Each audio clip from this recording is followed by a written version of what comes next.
Feeling psychologically trapped rarely has anything to do with a lack of talent, intelligence, or opportunity. It is almost always a shortage of momentum.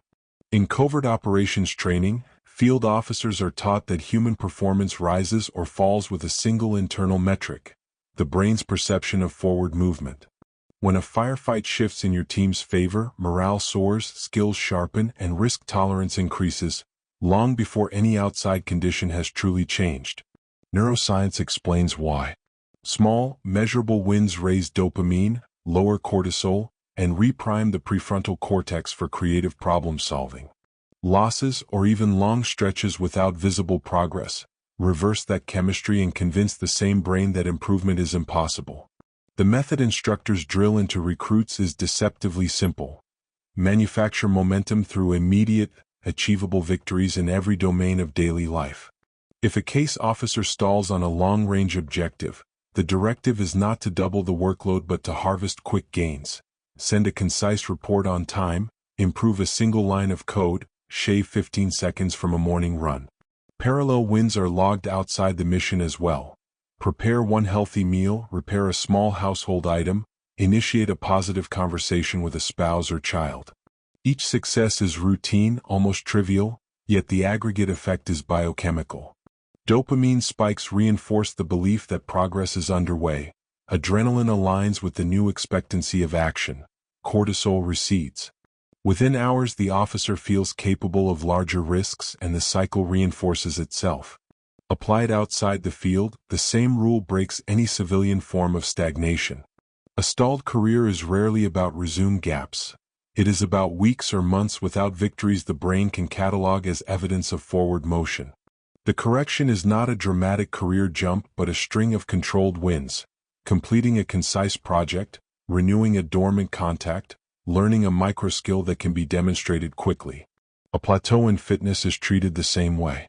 The assignment is never lose 10 kilograms. It is perform 5 perfect push-ups today, walk 1 extra kilometer, log every meal for 48 hours. Chemical momentum follows, and larger goals become approachable because the brain once again believes they are. Relationship inertia responds identically. Partners on parallel tracks stop exchanging explicit affirmations because positive regard feels automatic. Momentum evaporates. The relationship feels dull not through lack of love but from lack of registered wins. A single deliberate compliment, a short exchange about a shared memory, or a 10-minute device-free conversation becomes the operative victory. It signals motion, rekindles reciprocal risk-taking, and the emotional chemistry resets. The overarching lesson is that stuckness is an illusion created by a brain that has lost evidence of success. Restore evidence, however minor, and the illusion collapses. Instructors emphasize consistency over magnitude.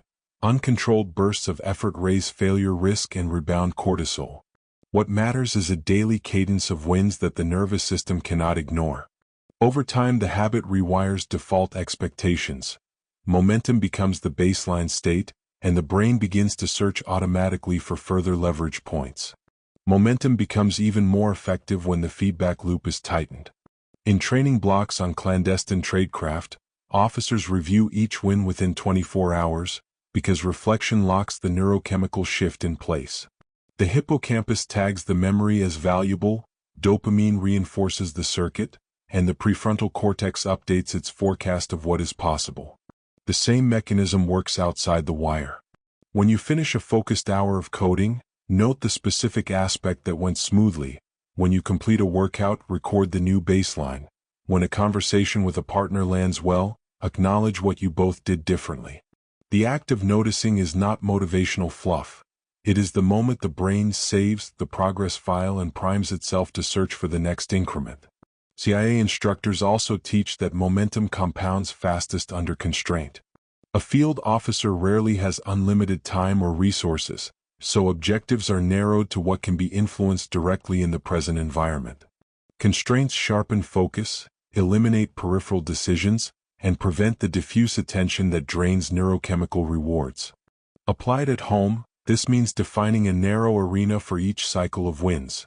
A single software module rather than the whole product, dietary consistency at 1 meal per day before re-engineering the entire plan, a 5-minute nightly debrief with a spouse rather than an open-ended discussion about the relationship.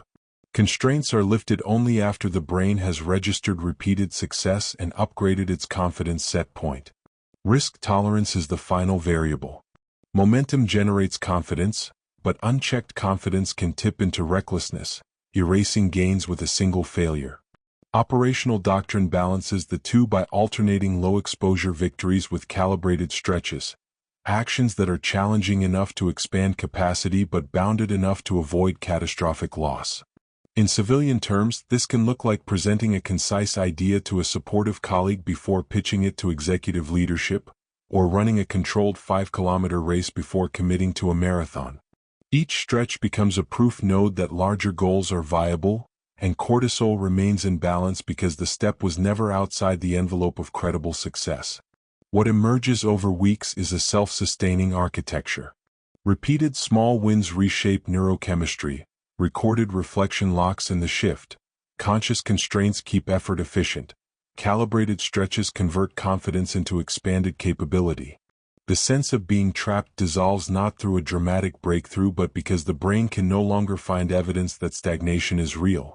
This is the same cognitive engine that covert teams rely on when conditions tighten and stakes escalate. Outside the agency, it is an accessible way to hack your own circuitry. Build momentum you can measure, secure it with reflection, govern it with smart limits, and let progressive success rewrite what your mind believes is possible. One cornerstone of the momentum cycle is deep sleep. During slow-wave phases, the brain consolidates the synapses strengthened by each day's small wins and bleeds off baseline cortisol.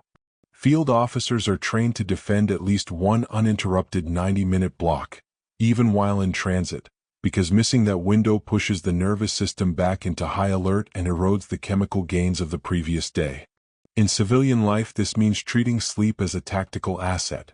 Blackout room, cool temperature, zero blue light devices for the last hour before bed.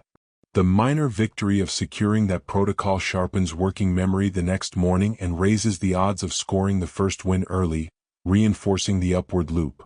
A second accelerator is objective metrics. The brain trusts progress more when it can see it. Case officers keep running boards that show contacts made, documents secured, micro-safety checks completed. Outside intelligence work, the equivalent is a habit tracker or time log, pages actually read, calories truly consumed, minutes of deliberate practice. Concrete data blocks the negativity bias that remembers only failures and anchors self-assessment in fact. As the graph climbs, amygdala alarm signals quiet down, freeing cognitive bandwidth that would otherwise spiral into rumination. Environment matters just as much. Momentum builds fastest in settings stripped of friction points. In forward support stations, every object has a single clear purpose. Nothing pulls attention away from the next objective. Translate that to a home office by closing irrelevant browser tabs, muting notifications, and clearing piles of half-finished tasks. With less noise, dopamine isn't siphoned off by cheap micro-rewards and remains available for the moment a genuine advance is completed. Replicate the CIA's social redundancy. No mission success rests on one operator. There is always a partner monitoring performance indicators and delivering instant feedback. You can mirror that by telling a friend you will train 3 times this week and proving it with a post-workout photo, or by sending a weekly progress note on your skill practice to a small group. The expectation of accountability nudges norepinephrine just high enough to sharpen focus without tipping into anxiety, and peer acknowledgement supplies an extra dopamine bump. Layer sleep protection, visible metrics, a distraction-free arena, and social redundancy on top of daily micro-wins, and the neurochemical loop lengthens. Small victories keep rolling in because the entire system, physiology, environment, community, has been tuned to notice them, log them, and convert them into fresh drive. That is the real CIA hack. Make it impossible for the brain to believe in stagnation, because each day delivers hard proof that forward motion is already underway.